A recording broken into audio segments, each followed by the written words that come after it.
Hey there, this is T-Man. I'm in North Dakota at Fort Abercrombie. I've got with me Tom Moberg, and he knows a little bit about the history of this area. You can explain, this is where the first settlers in North Dakota came?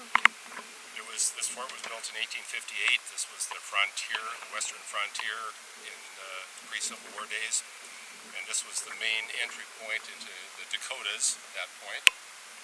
The northern Dakotas at least, and a fort was built here that lasted for about 10 or 12 years.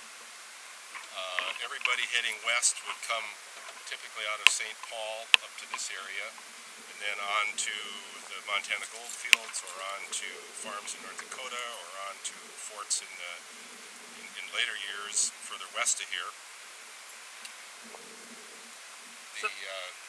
The trail that we're building in North Dakota will try and follow, to a certain extent, as much possible, the old military road between this fort, Fort Abercrombie, and one about 100 miles west of here that was built after the Civil War, Fort Ransom.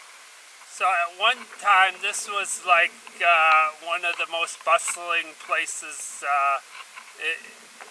around. I read a little historical marker around the river about the little town of McCauleyville over there, right. How that was a boom town, and now it only's got about like 10 buildings, but evidently that was a huge town for building ships for the river, or right. barges on the river, and so forth.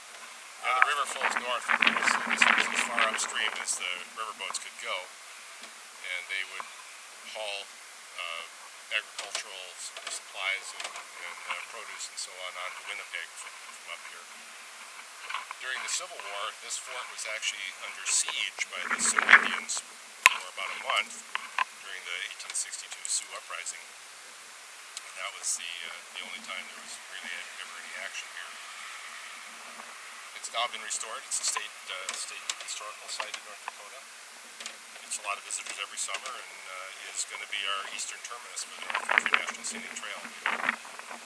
Okay, thank you very much. Congratulations on walking across Minnesota. Thank you. Well, I don't have it completed yet, but this is my first time into North Dakota. I still got a ways to go, but see ya from Abercrombie, Fort Abercrombie, North Dakota. This is T-Man.